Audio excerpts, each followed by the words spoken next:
health spending account cost is a one-time setup fee, $335. That's an expense for your business. Doesn't matter if you have 1 employee or 10 employees. It's $335. You've got the plan set up. That's step 1, by the way. And in that step 1, you're going to set those classifications and employee limits. You're going to get your welcome email. You're going to log into your plan. That's going to start step 2.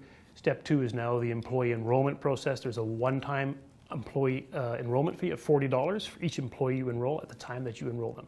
So going forward, you're adding an employee on, it's $40. If you're terminating an employee, there's no cost. You just go onto the plan, you go into the management function, you terminate the employee, they're done that day, they can't claim anymore. The ongoing fee is the 8% administration fee. That's the fee you pay for Olympia to administer the plan for you, manage your employee claims, talk to your employees, answer their questions, and report everything back to you during the plan year, at the end of the plan year, and then of course assisting you if you need to change your plan parameters and whatnot. Every year on the anniversary date, there's an annual renewal fee of $99. Whether you have 1 employee or 100 employees, it's $99 renewal at that time.